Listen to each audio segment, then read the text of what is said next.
Escuchamos una nueva meditación de los ejercicios espirituales que durante esta semana Monseñor Antonio Prieto, obispo de Alcalá de Henares, dirige a esta hora en Radio María.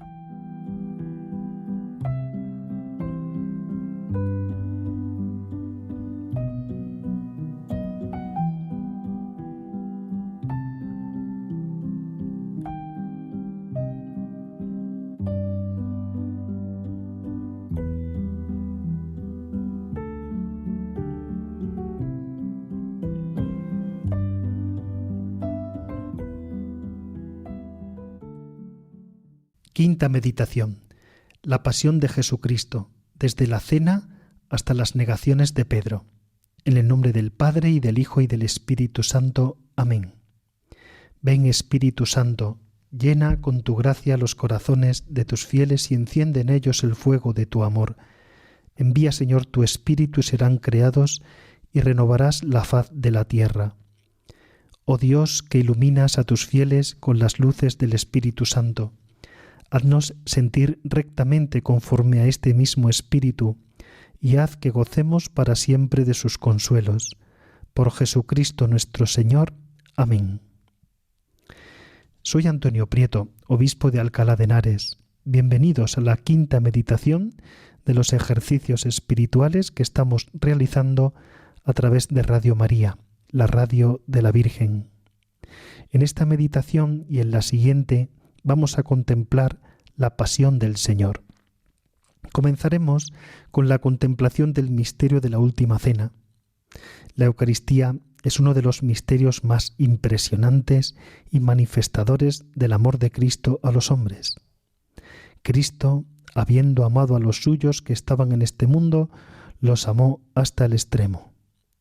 Las pruebas más elocuentes del amor de Cristo a los hombres son la Eucaristía y el misterio de su muerte y resurrección. En el Evangelio de Lucas, Cristo dice: ardientemente he deseado compartir con vosotros esta comida pascual antes de padecer.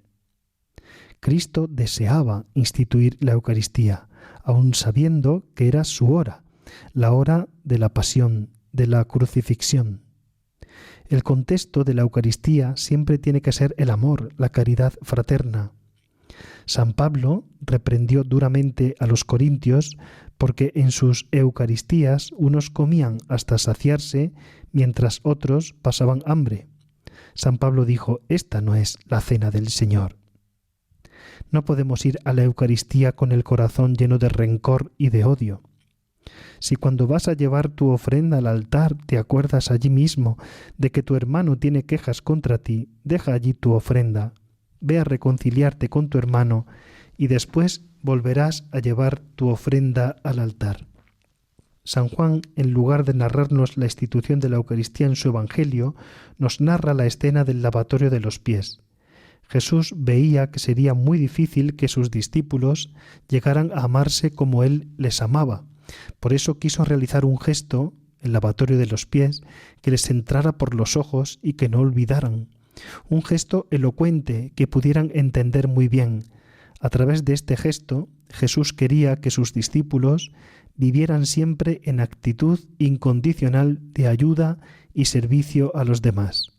Solo viviendo así, uno está dispuesto para celebrar la Eucaristía. No en vano, la Iglesia, el Jueves Santo, celebra la institución de la Eucaristía y el Día del Amor Fraterno. No podemos acercarnos al altar con falta de amor y de perdón, al mismo tiempo que la Eucaristía nos ayudará siempre a ser cada día más fraternales.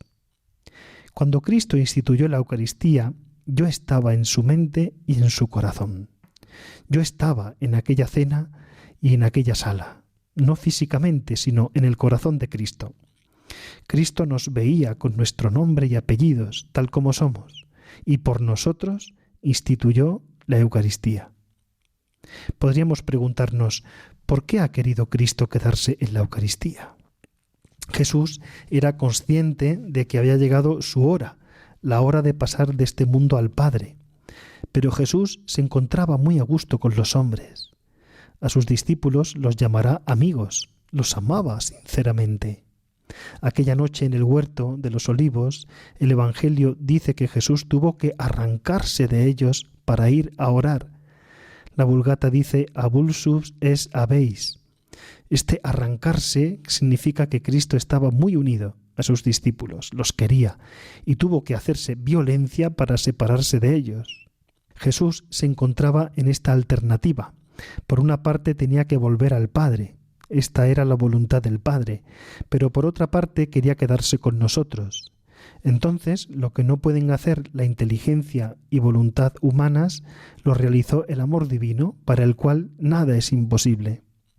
En la Eucaristía, Cristo al mismo tiempo se marchó y se quedó entre nosotros. Si para eso era necesario hacer el milagro de la transustanciación, transformando el pan en su cuerpo y el vino en su sangre, Cristo lo haría. Si para ello era necesario dar el poder de consagrar a los sacerdotes, Cristo se lo daría. Por desgracia, nos acostumbramos a que Cristo viva entre nosotros. Nos acostumbramos al milagro de la consagración que hacen los sacerdotes. Es el mayor milagro en el que se puede pensar y deja de impresionarnos. Nos olvidamos de que es el amor de Dios el que está sosteniendo en todo momento y está dinamizando el misterio de la Eucaristía. Cristo se quedó en la Eucaristía porque quería compartir nuestra vida. Sabía que sin Él estaríamos demasiado solos, aunque estemos rodeados continuamente de personas. Cristo sabía que en nuestra vida habría sufrimientos tan dolorosos y alegrías tan íntimas que sólo podríamos compartirlas con Él.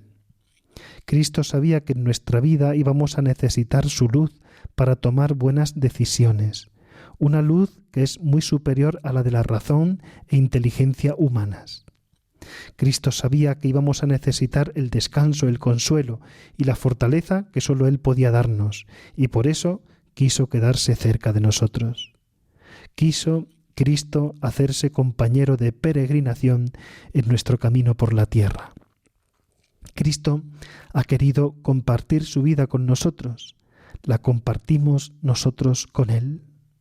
¿Le comunicamos lo que sentimos, lo que nos ilusiona, lo que nos hace sufrir, como el amigo habla con su amigo, como la esposa se desahoga con su esposo?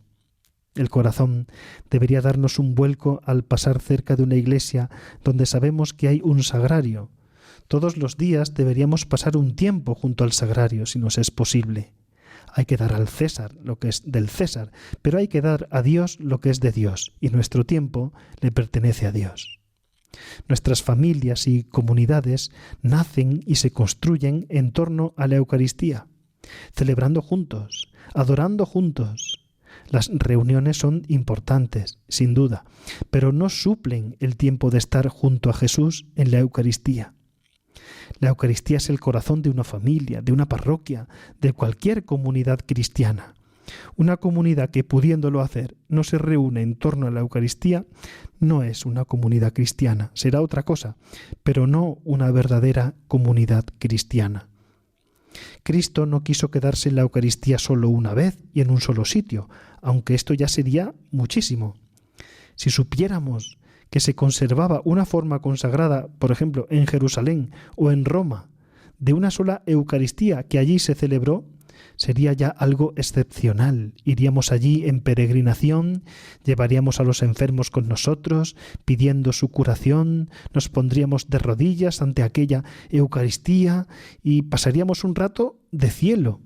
Sin duda volveríamos transformados de aquella peregrinación y invitaríamos a todos nuestros amigos a que lo hicieran. Sería una gracia infinita porque iríamos muy bien preparados y aquella visita al Santísimo, porque aquello sería una visita al Santísimo, daría un fruto enorme en nuestro corazón y en nuestra vida. Y el caso es que la Eucaristía se celebra cada día en todos los altares del mundo y el misterio deja de impresionarnos. En las casas religiosas a veces vivimos pared con el sagrario y nos acostumbramos a la presencia de Jesús. Tendríamos que preguntarnos, ¿comparto yo mi vida con Cristo? ¿Comparto mi vida personal y comunitaria? Él, Cristo Eucarístico, ha querido compartir su vida conmigo. ¿La comparto yo con Él? Cada uno tiene que responder a esta pregunta. Cristo podría decirnos lo que dijo a la mujer samaritana: si conocieras el don de Dios. El Concilio Vaticano II dijo que en la Eucaristía se contiene todo el bien espiritual de la Iglesia. Todo lo que necesitamos en nuestra vida cristiana para ser santos está en la Eucaristía. Si nos arrodillamos muchas veces y el tiempo suficiente ante la Eucaristía, nadie podrá arrebatarnos del amor de Cristo. Si nos separamos de la Eucaristía, seremos como el sarmiento separado de la vid, no daremos fruto. Cristo dejará de tener atractivo para nosotros, se irá convirtiendo en algo lejano, remoto, una idea vacía. Nos debe doler ver sagrarios abandonados y ver a la Eucaristía maltratada. Es lo que le pasó a San Manuel González, el obispo del Sagrario abandonado. Cuando era arcipreste de Huelva, fue a hacer la visita pastoral a Palomares del Río y allí encontró un sagrario en condiciones lamentables. Después de un rato de oración, decidió hacer de su vida una reparación por los pecados que se cometen contra la Eucaristía. Nosotros podríamos hacer lo mismo, dedicar a la Eucaristía el tiempo, el respeto y el amor que otros no le dedican. En cierta ocasión se preguntaba el Papa Benedicto XVI: ¿qué necesita la Iglesia de nuestro tiempo? Y se respondía a sí mismo: necesita una primavera eucarística. De la capilla nunca se sale como se entra. Uno no se acerca a una hoguera sin experimentar luz y calor. Nunca nos arrepentiremos del tiempo que hayamos pasado junto al sagrario. Cuando seamos llamados a la presencia de Dios, nos arrepentiremos de muchas cosas, pero no nos arrepentiremos del tiempo pasado junto a la Eucaristía. Veremos en el cielo que fue el mejor tiempo empleado de nuestra vida. Cristo no solo quiso hacerse presente en la Eucaristía, sino que además quiso unirse a nosotros profundamente a través de la comunión sacramental. Por desgracia, también a esto nos acostumbramos. Nuestras comuniones se hacen frías y rutinarias. No nos preparamos bien para comulgar, ni damos gracias al Señor suficientemente después de la comunión. Quizá por eso muchas de nuestras comuniones las hacemos con poca fe, con poco respeto, con poco amor, y por eso son menos fructuosas de lo que podrían ser. Toda nuestra vida sería poco para dar gracias a Dios por una sola comunión. En la vida de San Luis Gonzaga, el santo de la pureza, se cuenta que el confesor le permitía comulgar una sola vez a la semana, y él dedicaba 3 días a prepararse y 3 días para dar gracias. Necesitamos alimentarnos de Cristo para tener vigor espiritual, ese vigor, ese fervor espiritual que tanto necesitamos. Somos peregrinos en nuestro camino hacia la vida eterna y necesitamos el alimento de la Eucaristía para saciar nuestra hambre. Cristo nos dice: el que coma de este pan vivirá para siempre. Y también nos dice: yo soy la resurrección y la vida, es decir, no un hombre que va a resucitar, sino que yo soy la misma resurrección. Por eso, el que se une a Cristo vive ya una vida resucitada. Como decía Santa Teresa, al fin, donde está Dios, allí está el cielo. Si comulgamos a Cristo, estamos ya en el cielo, en el paraíso. Finalmente, la Eucaristía es también memorial de la pasión del Señor. Es el cuerpo y la sangre de Jesús que se ofrece al Padre como expiación por nuestros pecados y por los pecados del mundo. La Eucaristía es presencia y renovación del sacrificio del Calvario. Podemos orar de muchas maneras, pero nunca podremos orar con más eficacia que cuando celebramos la Eucaristía, porque en ella presentamos al Padre nuestras súplicas, que van unidas al cuerpo y a la sangre del Señor. Meditemos durante un tiempo musical en esta triple dimensión de la Eucaristía: presencia, comunión y sacrificio.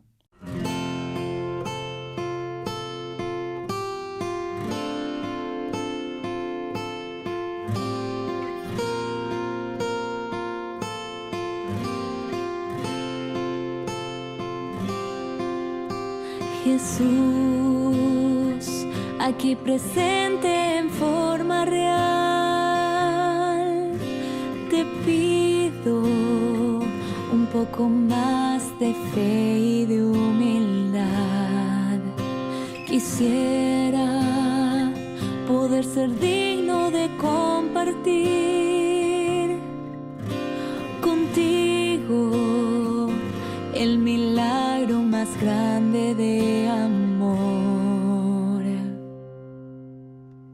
Milagro de amor tan infinito en que tú, mi Dios, te has hecho tan pequeño y tan humilde para entrar en mí. Milagro de amor tan infinito en que tú, mi Dios, te olvidas de tu gloria y de tu majestad por mí.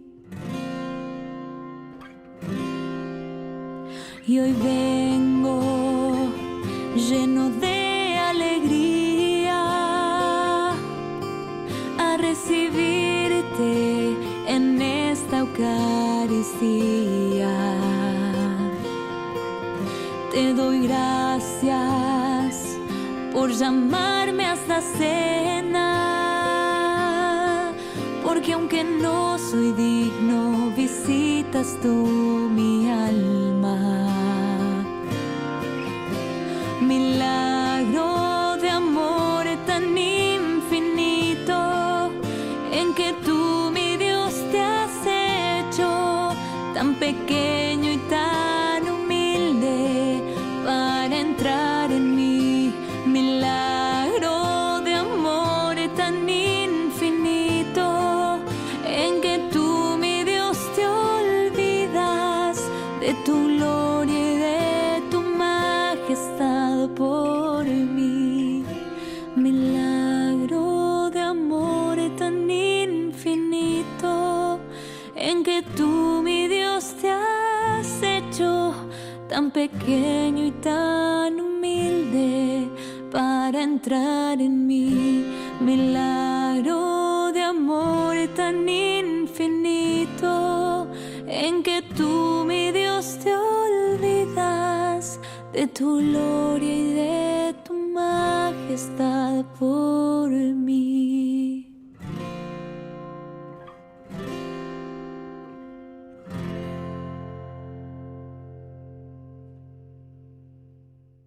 Después de la meditación sobre la Eucaristía, que debemos llevar a nuestra oración, vamos a adentrarnos ahora en la pasión del Señor.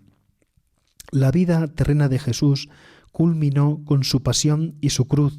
Por eso, si buscamos identificarnos con Él en estos ejercicios, debemos seguir a Jesús hasta el final, hasta su muerte en la cruz y hasta su resurrección.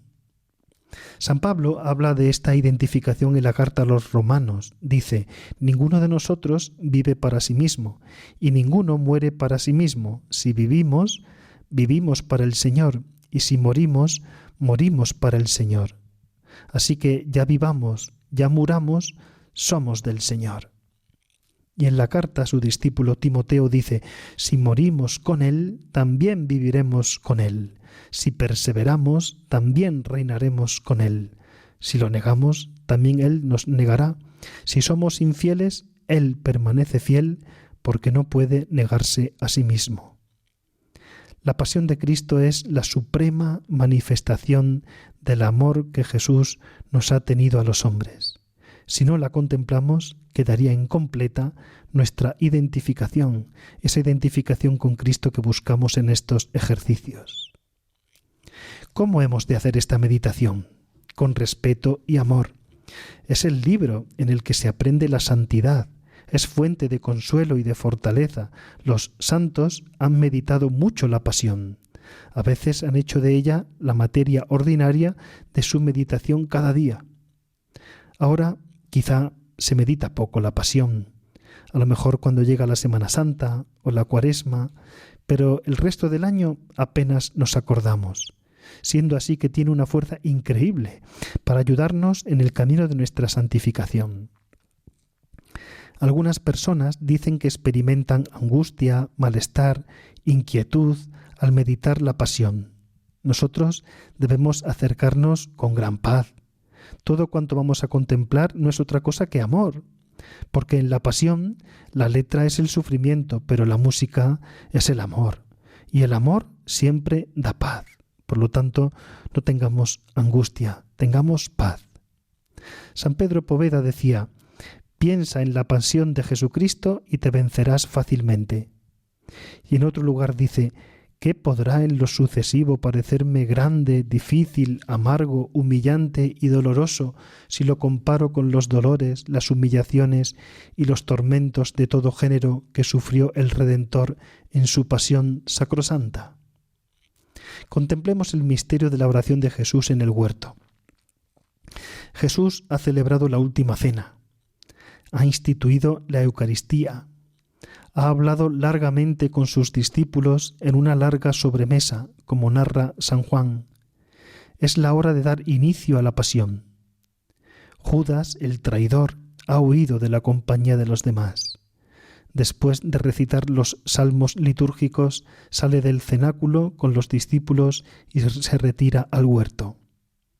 Ha llegado la hora y el poder de las tinieblas.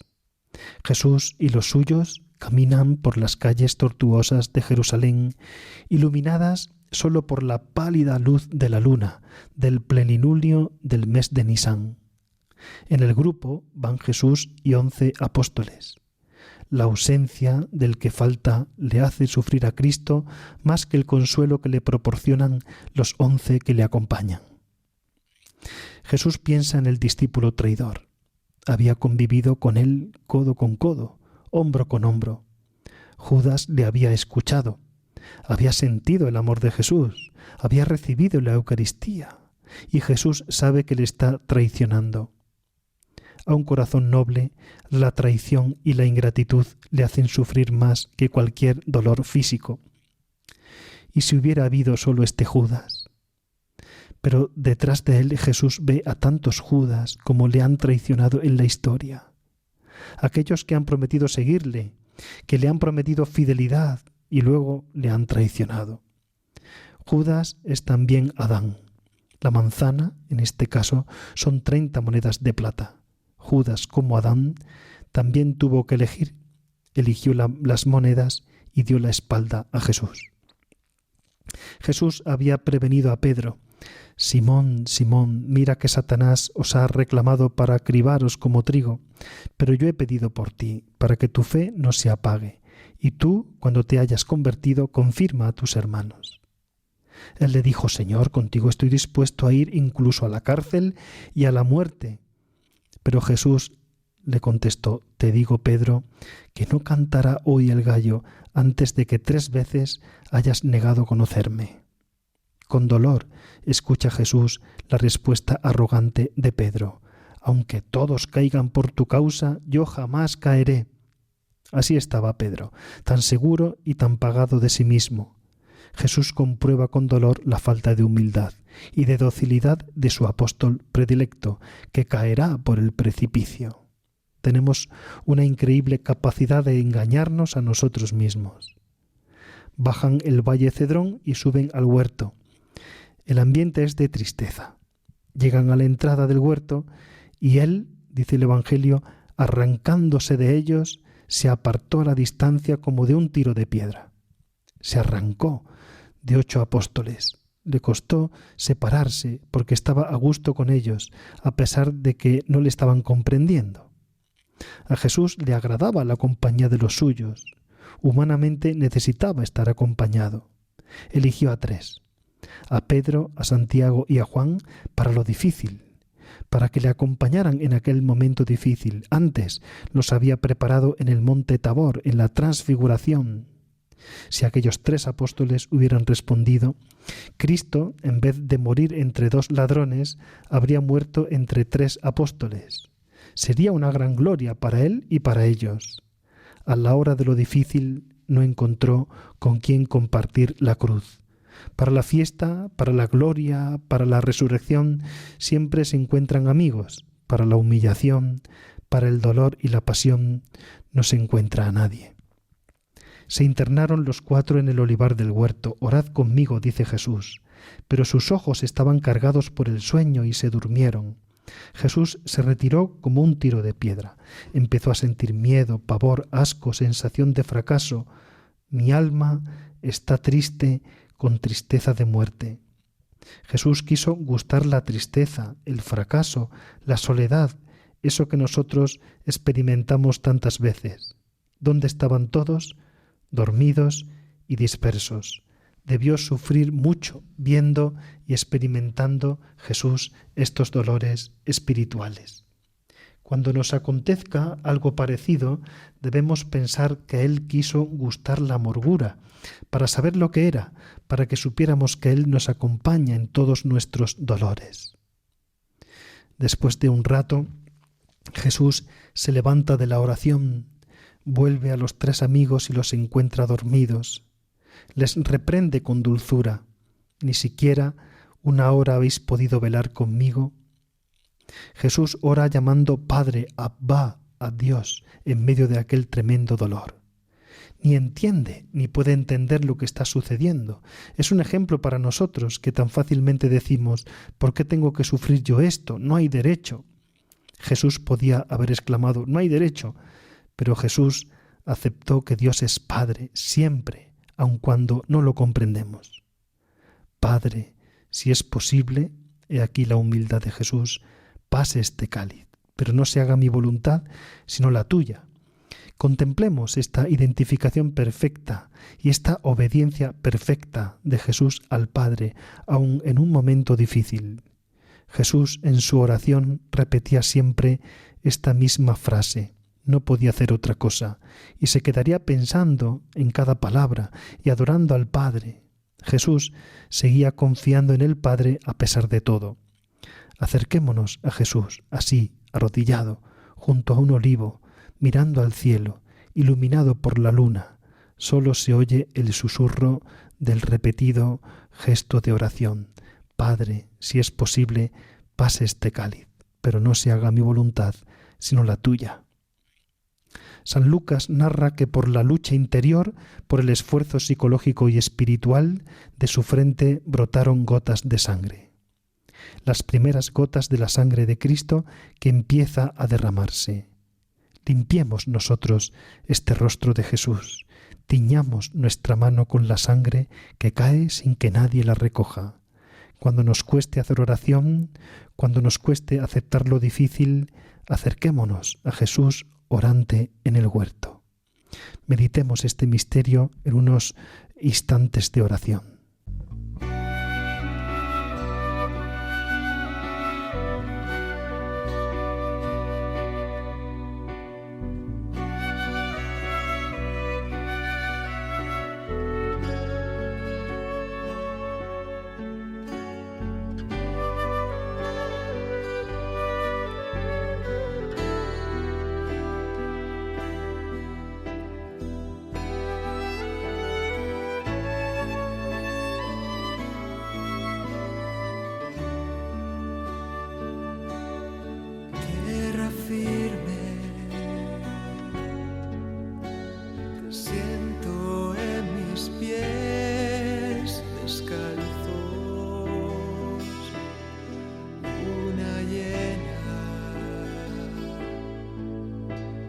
Testigo de mi llanto amargo,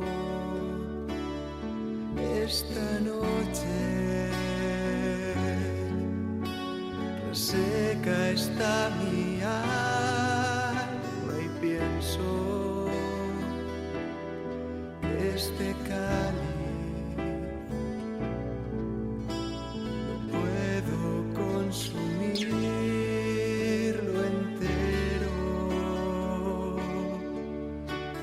Siento que llega la hora, mis labios deben callar, solo hablaré con el cuerpo, quien mire comprende.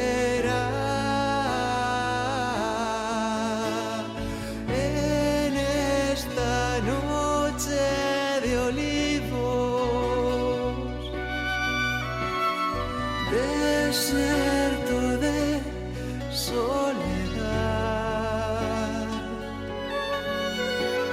Solo una cosa te pido, se cumpla tu voluntad.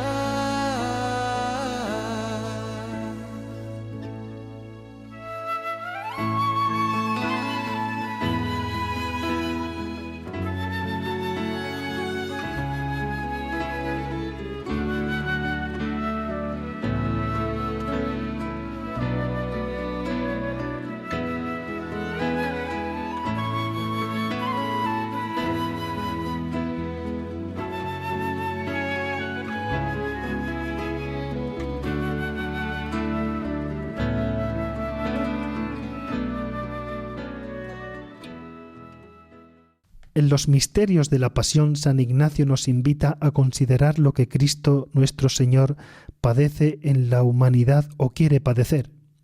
Jesús sufre libremente. Por obediencia al Padre acepta el sufrimiento. Podía haberse liberado, pero acepta el cáliz amargo que el Padre le da. Contemplaremos ahora el misterio del prendimiento. Se oye el tumulto de los que vienen a prender a Jesús. Jesús sale a su encuentro. Hace unas horas han entrado en el olivar 4 hombres. 3 han dormido, seguros de sí, incluso armados, porque Pedro llevaba una espada.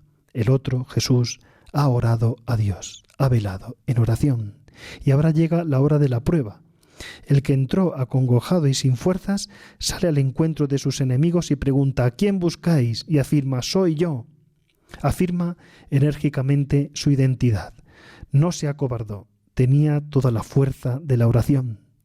Los otros 3 hacen un esfuerzo de violencia y después se escabullen. No faltan muchas horas para que Pedro diga ante una muchacha de servicio: no conozco a ese hombre. Hay una gran diferencia entre el hombre que tiene en sí la fuerza de Dios recibida en la oración y el que se ha apoyado solo en sus fuerzas. Revisemos si a veces, por respeto humano o por contemporizar con nuestro ambiente, disimulamos nuestra identidad de seguidores de verdad de Jesús, de nuestro Redentor. En el tumulto aquel se destaca una sombra torda, se acerca, le besa y le dice: «Salve, maestro». Es Judas. ¿Cómo se atrevió a llamarle maestro? Si le llamas así, porque le traicionas. ¿Qué has aprendido? ¿Cómo es posible esta traición? Por la miseria del dinero. Jesús recibió el beso ardiente de Judas en su mejilla y dulcemente le dijo: ¿con un beso me entregas? El beso, que es símbolo de paz, de afecto y de cariño, sirvió en este caso de instrumento de traición. Con un beso Judas entregó a Jesús. Judas no escuchó las palabras amables de Jesús, estaba ciego por el dinero y se perdió en la sombra de la noche. Acompañemos a Jesús en sus dolores, pidamos la gracia de compartir su dolor para identificarnos con él. San Ignacio recomienda al ejercitante que en cada meditación de la Pasión piense en serio: Jesús ha hecho todo esto por mí, ¿qué debo hacer yo y padecer por él? Que nos avergüence nuestra debilidad y resistencia cuando llega la hora del sufrimiento, del dolor y de la humillación. Que nos avergüence nuestro amor propio, que se revela inmediatamente, que grita y exige. Cuando vemos a Jesucristo que se entrega a la voluntad del Padre, una voluntad que se manifiesta por estas circunstancias incomprensibles, aprendamos a sufrir con Él, para redimir el mundo con Él y para después ser glorificados con Él. Volvamos al huerto de Getsemaní y contemplemos cómo atan con sogas las manos del Señor. No hacía falta ninguna soga, es el amor lo que lleva a Jesús a la pasión. Jesús está solo, rodeado de enemigos.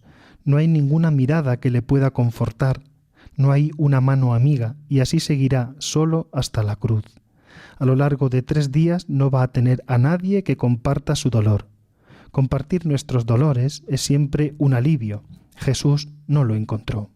Aún le quema en la mejilla el beso de Judas. cuando Jesús es llevado a casa de Anás, suegro de Caifás, el sumo sacerdote aquel año. Anás era un cacique del pueblo que no tenía ninguna autoridad en aquel momento. Es una de esas eminencias grises que manipulan los hilos de la política entre bastidores y con los que conviene estar bien y a los que conviene halagar. Por darle un gusto a aquel viejo manipulador le llevan a Jesús. Jesús podría haber dicho: si me vais a juzgar, llevadme ante el juez. No hay derecho. Pero Jesús eligió el silencio ante la injusticia. Podía haber hablado y defenderse con muchas razones, pero prefirió el silencio amoroso. Anás era un hombre astuto, apegado a su cargo. Es el que había dicho: conviene que muera un hombre por el pueblo. Anás interroga a Jesús, preguntándole por sus discípulos y por su doctrina. Jesús no dice una palabra sobre sus discípulos, quiere dejarlos a salvo en todo momento. En cuanto a su doctrina, Jesús dice: yo he enseñado a menudo en el templo, pregunta a quienes me han escuchado. En ese momento, un siervo del sumo sacerdote dio una bofetada a Jesús. Debió parecerle que su respuesta a Anás era destemplada. ¿Así respondes al pontífice? Escuchemos el restañar de esa bofetada en el rostro de Jesús. La soporta en paciencia y responde con nobleza y mansedumbre: si he hablado mal, dime en qué, pero si he hablado bien, ¿por qué me pegas? A continuación, Jesús es llevado ante Caifás, que ha preparado falsos testigos que se contradicen. Dijo que él destruiría el templo, afirma uno. No, dijo que nosotros teníamos que destruir el templo, le contradice otro. La jugada no le sale a Caifás. Tiene que pensar en otra estrategia. El Evangelio dice que Pedro seguía a Jesús de lejos, y esto no puede ser. A Jesús o se le sigue de cerca o se le acaba negando. Es lo que ocurrió a Pedro. La portera de casa de Caifás, que debió estar en el prendimiento, identifica a Pedro: tú estabas con Jesús. Pedro niega: mujer, no lo conozco. Poco después, una de las personas que estaban calentándose en la lumbre vuelve a acusar a Pedro: tú eres uno de ellos. Pedro vuelve a negar: no sé lo que dices, no conozco a ese hombre. Una hora después, otro personaje identifica a Pedro por su acento galileo: tú eres uno de ellos, tu acento te delata. Pedro niega por tercera vez: no lo conozco. Estas negaciones le duelen al Señor más que todas las injurias de todos sus enemigos. Venían de un amigo íntimo, de un predilecto, al que había concedido ser la roca de la Iglesia. Veía que se resquebrajaba aquella roca por miedo y cobardía. Nosotros tenemos que sacar ejemplo y comprobar cuánto necesitamos la gracia de Dios para ser fieles al amor cuando llega el momento de la tentación y la dificultad. En ese momento no debemos fiarnos de nosotros mismos. Entonces cantó un gallo. Pedro se acuerda de las palabras de Jesús: antes de que cante el gallo, tú me habrás negado 3 veces. Y en ese momento Jesús sale para ir de casa de Anás a casa de Caifás. Se cruzan las miradas de Pedro y de Jesús, y entonces Pedro lloró amargamente. Aquellas lágrimas le salvaron. Las lágrimas siempre son redentoras cuando son de paz. Contemplemos la diferencia con Judas. Si Judas hubiera llorado, habría quedado redimido en aquel momento. Habría caído en la cuenta de la enormidad que había cometido vendiendo a Jesús, pero Judas no rompió en llanto. Tenía el corazón metalizado por el ansia y la pasión del dinero y del poder. Judas se desesperó, pero no lloró. Llorar ante Dios nos hace quedar limpios y redimidos. Bienaventurados los que lloran, porque ellos quedarán consolados. Yo puedo decir con la canción: Pedro te negó 3 veces, 1000 veces yo te negué. Si Pedro lloró su culpa, mi culpa yo lloraré. Hoy quisiera llorar, igual que Pedro, porque igual que Pedro te he negado. Hoy te vengo a decir que me arrepiento y que soy de los tuyos y sigo a tu lado. Te he negado, Señor, fui cobarde, porque no quise dar por ti la cara. Tuve miedo y fingí no conocerte, y al pasar tú a mi lado, yo te he dado la espalda. Meditemos en este misterio durante unos minutos de música.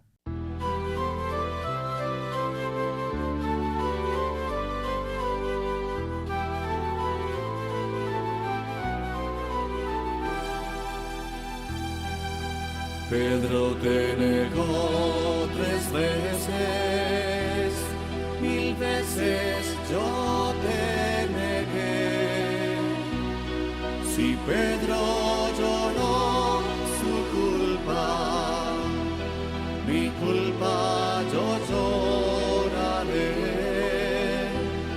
Si Pedro lloró su culpa, mi culpa yo lloraré.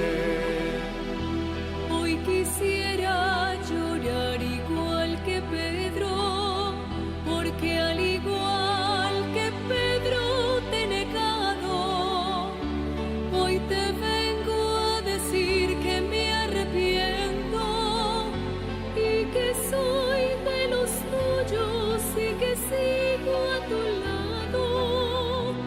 Hoy quisiera llorar igual que Pedro, porque al igual que Pedro te he negado. Pedro te negó 3 veces, 1000 veces yo te negué. Si Pedro lloró su culpa, mi culpa yo lloraré. Si Pedro lloró su culpa, mi culpa yo lloraré. Te he negado, Señor, y fui cobarde, porque no quise dar por ti la cara. Tuve miedo y fingí no conocerte, y al pasar tú a mi lado yo te he dado la espalda. Hoy quisiera llorar igual que Pedro, porque no quise dar por ti la cara. Pedro te negó 3 veces, 1000 veces yo te negué. Si Pedro lloró su culpa, mi culpa yo lloraré. Si Pedro lloró su culpa, mi culpa yo lloraré.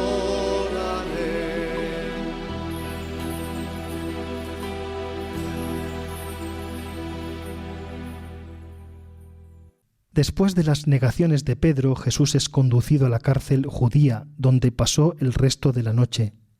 Se trataba de una mazmorra fría, lóbrega y húmeda, una cueva excavada en la roca. Nosotros podemos pasar un rato sentados junto al Señor en la cárcel. Necesitaba hablar mucho con el Padre para ofrecer su vida por los pecados del mundo. Nosotros nos hacemos presentes y le acompañamos. El amor siempre tiene un objeto determinado, siempre se dirige hacia alguien. El término de la pasión del Señor éramos todos y cada uno de nosotros. Es probable que esa noche muchos judíos dijeran: por fin, ahora ya está en la cárcel. ¿Qué hace que no se libera, ese que hacía tantos milagros? El Evangelio dice que Jesús callaba, sin dar respuesta. Por fin le han pillado, dirían sus enemigos. Ridiculizado, tratado con enorme injusticia, pudiendo hablar, Jesús calló. Tocamos aquí un punto decisivo en la vida espiritual. Si queremos imitar a Cristo en lo difícil, he aquí un campo que se nos ofrece. Cuando seamos tratados con injusticia o nos lo parezca a nosotros, cuando recibamos humillaciones, imitemos a Cristo callando. No hay razones humanas, solo hay un motivo para callar, que Jesús, pudiendo defenderse, se calló. No hay otra razón que la imitación de Cristo. Esto solo lo pueden entender los que lo practican. Luego se ve el tesoro de amor y unión con Cristo que hay detrás de todo esto. Es difícil, pero con la gracia de Dios se puede realizar, aceptar las humillaciones en silencio y por amor. Inicialmente puede parecer que todo fracasa, pero no hay nada más fecundo para la propia santificación y para la evangelización de los demás que aceptar con humildad las humillaciones. Quizá esto es lo más difícil de la vida espiritual, pero es la piedra de toque para ver si nuestro amor es verdadero o no. La historia de la santidad en la Iglesia está trenzada con hechos heroicos de personas que, habiendo sabido callar en la humillación, han sido bendecidas por Dios con una fecundidad escondida detrás de su silencio. Ya hemos puesto el ejemplo de Santa Rafaela María del Sagrado Corazón y de San Pedro Poveda.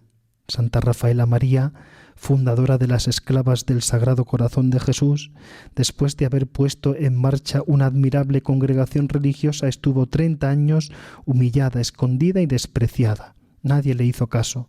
Fue tratada injustamente. Se calló y lo llevó todo unida a Cristo. Un siglo después, la Iglesia la canonizó y la propone como modelo de santidad. De igual forma, San Pedro Poveda, como sacerdote joven, trabajó en las cuevas de Guadix con las gentes más abandonadas, con los gitanos. Empezó a realizar una gran labor social, escuelas, una parroquia, etc. Se atrajo el cariño y la admiración de todos los pobres, pero creció a su alrededor la envidia, la crítica, la interpretación falseada de los hechos, una corona de espinas. Sus superiores le retiraron la confianza. Una mañana triste de invierno, cogió su maleta silenciosamente y se marchó. Nadie le defendió, no escribió cartas, no redactó memoriales, prefirió imitar a Cristo en el silencio. Humillado, malinterpretado, se marchó. De aquella humillación nació después de manera inesperada la institución teresiana, extendida por el mundo entero y que ha hecho un bien inmenso. Se calló por amor a Cristo. Se pasó un verano entero sin ni siquiera poder celebrar la misa, porque estaba en otra diócesis donde no estaba incardinado y no tenía licencia. Dios bendijo esa humillación con una fecundidad infinitamente mayor. El cardenal Newman escribe: Señor, yo creo, yo confieso mi fe profunda en el reino de la humillación, que será siempre el mejor medio para acercarme a ti, para transformar el mundo. Por eso te pido que cuando venga la humillación yo la sepa llevar. Meditemos sobre la pregunta que nos plantea San Ignacio. Viendo lo que Cristo padece por mí, ¿qué tengo yo que hacer y padecer por Cristo? Pidamos, como San Juan de la Cruz, saber entrar más adentro en la espesura del padecer. Dice el santo: oh, si acabase ya de entender cómo no se puede llegar a la espesura y sabiduría de las riquezas de Dios, si no es entrando en la espesura del padecer, poniendo en eso el alma su consolación y su deseo. Nos cuesta entrar en la espesura del padecer, sin embargo, hay una unión muy profunda entre el amor y el sufrimiento. Jesús dijo que no hay amor más grande que el que da la vida por sus amigos. Una alegoría refleja esta relación que hay entre el amor y el sufrimiento. En un baile de salón hay varios personajes alegóricos. De entre ellos, el más codiciado para el baile es el amor. Todo el mundo quiere bailar con el amor. Y el personaje más detestado es el sufrimiento. Nadie quiere bailar con el sufrimiento. El sufrimiento es siempre horrible y despreciable. Sin embargo, en esta alegoría, el amor, después de bailar con todo el mundo, quiso bailar también con el sufrimiento.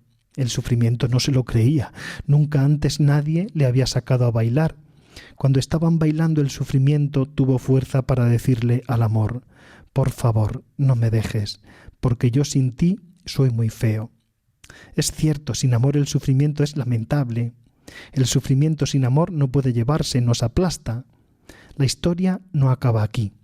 Lo más sorprendente es la respuesta del amor, que le dice al sufrimiento: tampoco tú me dejes a mí, porque yo sin ti valgo muy poco.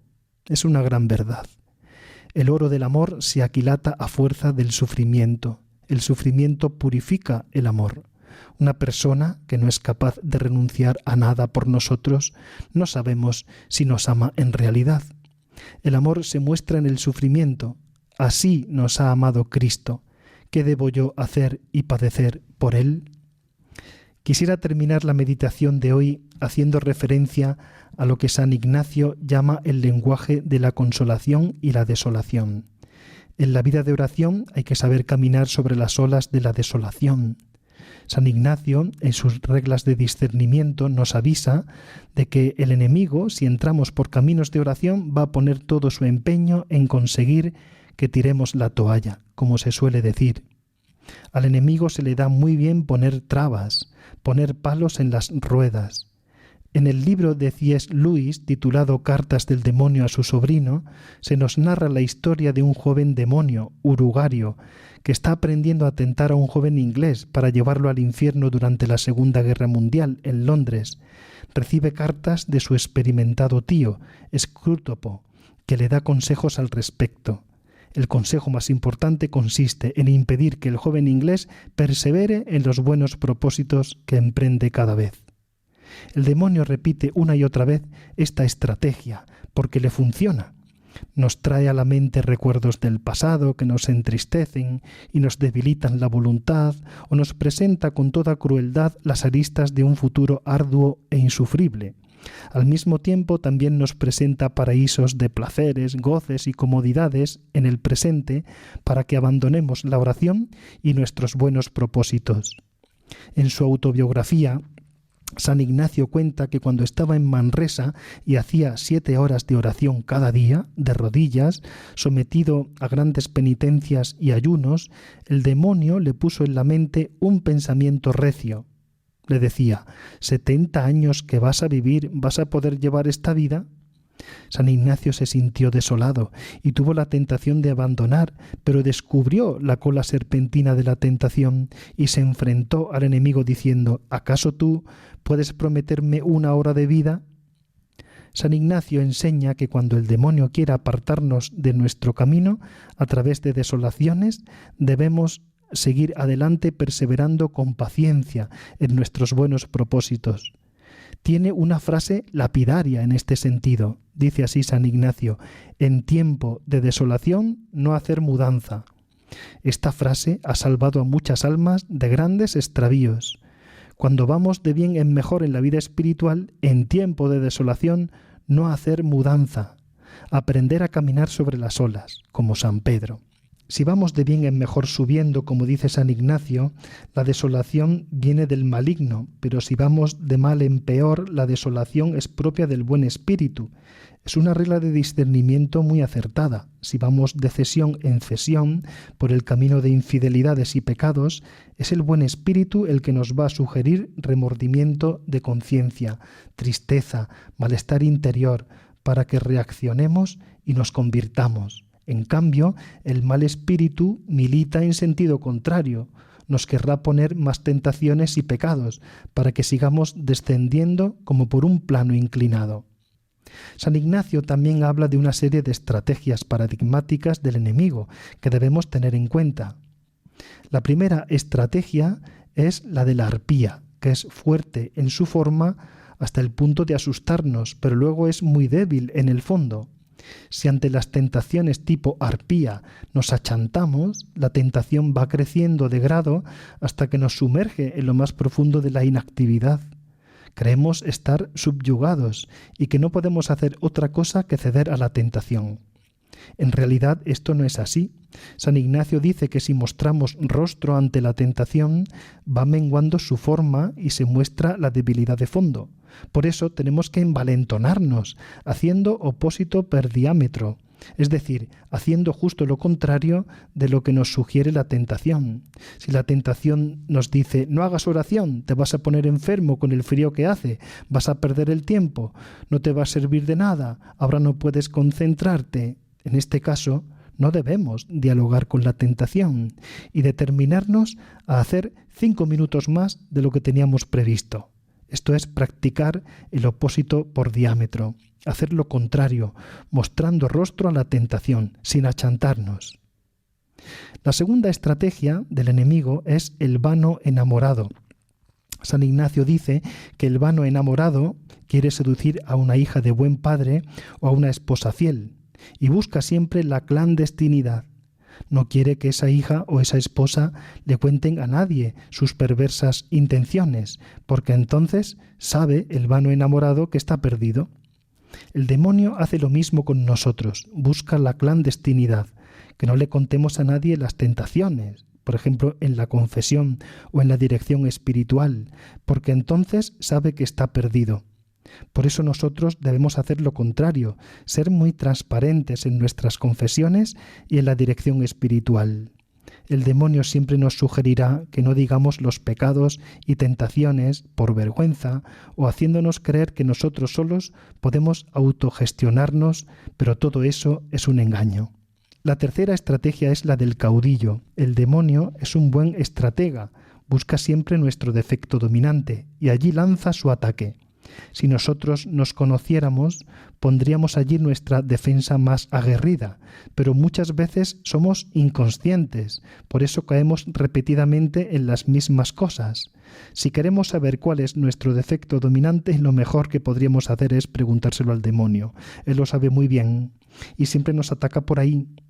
Hagamos examen de conciencia para saber cuál es nuestro punto débil y pongamos allí todo nuestro esfuerzo y trabajo espiritual. Pidamos a la Virgen María y a San José que nos ayuden a sacar fruto de estos ejercicios. Gloria al Padre y al Hijo y al Espíritu Santo, como era en el principio, ahora y siempre, por los siglos de los siglos. Amén.